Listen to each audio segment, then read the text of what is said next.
Enjoy this short from Sarah, Aaron, Rachel, and Bree in the Lutheran Ladies Lounge. All right, are you guys ready to pick a new book? Yes. This is like my favorite part. I love this. I know. The only election I'm looking forward to this year. So I got myself in a bit of a pickle this morning. I had what I called quarantine brain fog, where I'd been thinking for days, trying to figure out, okay, what are we going to do next in the book club? Because I want to do something really good. A lot of us are spending more time reading now, which is fantastic. Please keep it up. But I wanted something really, really good for us to dig into next. And I couldn't think of anything. So I did what anyone should do in that situation. I got onto the Lutheran Ladies Facebook group page and I said, help! Wanted to do a memoir. We haven't done a memoir in the book club yet, and that's a wonderful sort of like middle ground between the fiction and the nonfiction. Not that memoirs are fictional, at least they shouldn't be.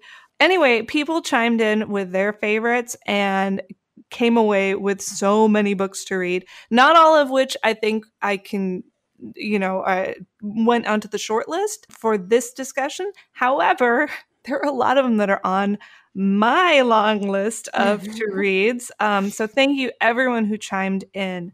I was going to have this short list be 7 books long, but we need to be disciplined. So we're going to have 4 books. 4 books. Otherwise, y'all will be here with us for the next week. Yeah. Yeah. Okay, so, and Bree, you said this morning that you slept through the whole thing, which is honestly the perfect way to spend a Saturday morning. So I so heartily approve. But all of this is new to you. So I'll give you a little information as we go along about each of our 4 finalists. Again, each of these has been suggested by someone in the group. Okay, first up we have the memoir Unfollow, a memoir of loving and leaving extremism by Megan Phelps Roper. Now, if you recognize that maiden name, it's because she was part of the Westboro Baptist Church in Topeka, Kansas, and a church that is mostly made up of members of Reverend Phelps's extended family, including her. She's his granddaughter. And so she grew up with this extremist Christian group protesting in some of the most controversial ways possible and wrote a memoir about, well, loving and leaving that lifestyle. That's choice number 1. Choice number 2, we've got Kate Bowler's memoir, Everything Happens for a Reason and Other Lies I've Loved. This is a memoir of basically coming away from the prosperity gospel, the idea that if you are a good Christian and live your life well, God lets good things happen to you and not bad things. Yeah, well, that's all well and good until, as you do, sometimes if you're Kate Bowler, you get cancer. And you realize, well, I'm going to need something more than this to get through this, because if I get cancer, that must mean I'm a terrible Christian, but I'm not sure that works. So we've got Westboro Baptist Church. We've got Prosperity Gospel Meets Cancer. Book number 3 is by Hyun-Seo Lee, The Girl with 7 Names, a North Korean defector's story. This one, sort of the subtitle says it all. We have a young woman who grew up in North Korea and eventually decided to leave. So that is a story that I would be very curious to know what it's like. I think the whole world is curious to know what it's like to live in North Korea, and just as curious to know what it takes to get out of North Korea. And then finally, book number 4 is by Edie Wadsworth, All the Pretty Things, the story of a Southern girl who went through fire to find her way home. So this was a young woman who grew up in a poverty-stricken world full of alcohol and violence, and had to find a way out. I have it on good authority that Edie Wadsworth is actually an LCMS Lutheran, which is pretty cool. And so I would be very excited to read this, just as I'd be excited to read all the rest of them. So what do you guys think? What are we going to read next? I open the floor to discussion. Okay, so I thought I knew which one I was going to vote for, only because it was the one I was familiar with, but now I don't know. Okay, so I was going to vote for Megan Phelps Roper because I watched her TED Talk on this subject, and her TED Talk was incredible. So I would be curious to read that anyway, but I'll stick with it. Okay, we have a vote for Megan Phelps Roper, Loving and Leaving Extremism. All right, Bree or Aaron? Man, I don't know if I'm in the right frame of mind to read something like that right now. Okay.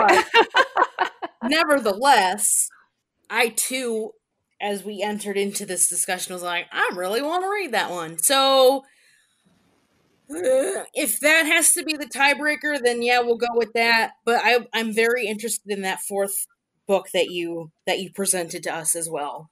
It sounds like that might be an uplifting tale.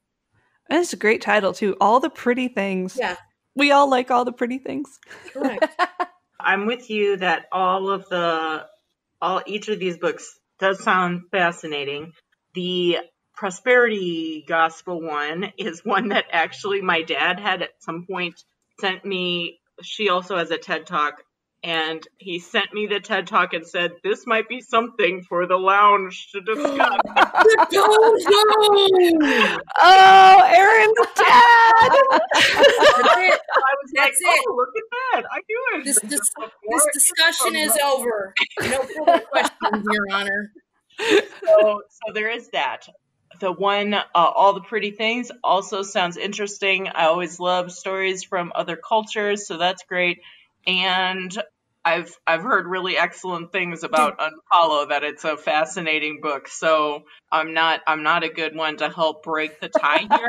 But if we are sort of leaning towards Unfollow, then I'd happily jump on that bandwagon. But Rachel, often you're the one that sort of has to go with your instinct about what we really need to read next, because Agreed. You haven't steered us wrong yet. So That's true. this feedback. No pressure. No Throw a pressure. curveball. Throw it. Okay, so we have one vote each. It looks like for All the Pretty Things, Unfollow, and Everything Happens for a Reason, and Other Lies I've Loved. I love that title. Including, and I gotta say, Tony Alter's vote does count. So, but as so often happens, we have to choose one, and we have to A, go with our gut, as Aaron says, and B, realize that not yet is not the same as not ever. So there's nothing that says we can't come back to these books. All right. I'm going to make the call here. Do it. And I'm going to say All the Pretty Things. Edie Wadsworth. Yes. And now I'm second guessing myself immediately. No. Own it. It's okay. No, all right. So here's this book sounds a little bit like one that I also want to read that came with rave reviews in the lounge, Hillbilly Elegy. And so this it's sort of like the Lutheran Girls version of that, I think. Hillbilly Elegy, someone mentioned there's a language alert in there, so we decided not to put that on our short list this time. There were a couple of other books, and I'm sure you all know that picking a book to read altogether is very different than picking a book to read on your own. Mm-hmm. For example, someone suggested Trevor Noah's Born a Crime, which I am now definitely going to be reading because it looks amazing. And yet it seemed like a bit of a fraught choice. I can't even watch a YouTube video from the guy without feeling like, oh, Trevor, you crossed the line again there, dude. Again. So this is not a comprehensive, exhaustive list. And I'm so grateful for all the suggestions because I think a lot of people got some really good ideas from that thread. Y'all delivered. Yes, for sure. Add these books that have been mentioned here to the file with the books that we discussed but didn't discuss. Wow, that doesn't make any sense at all. Didn't make the cut. Yes, there is a document that Sarah hopefully maintains that includes all the books we choose, but also all the books we discuss but don't choose because we can only do so many books. So we'll add a bunch of these to that list, and hopefully you all will be well in books for a long time to come. There's so many books on my to-read list that there's like, I don't know when I'm going to get to them all. So, and I just looked up All the Pretty Things. It is available as an ebook. And if your library does Hoopla, it is on Hoopla, which is where I'm going to get it from. So it is an accessible title, however you like to read your books. And audiobook reading is reading. So I love get it on audio. This book club audiobook thing has been life-changing. I have not read this much in like 15 years. You'll never go back. So to recap, Jacob Have I Loved was awesome. Great discussion. Thank you, everyone. Our next book is Edie Wadsworth's All the Pretty Things, the story of a Southern girl who went through fire to find her way home. And I'm really looking forward to this one. Me too. So to find the discussion, to find the book club, you can go to our Facebook group, the Lutheran Ladies Lounge.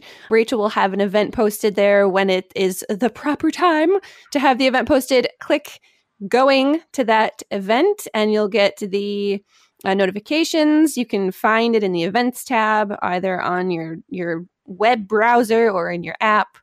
I think the discussions have gotten better every time. So I'm really looking forward to the discussion on our next book.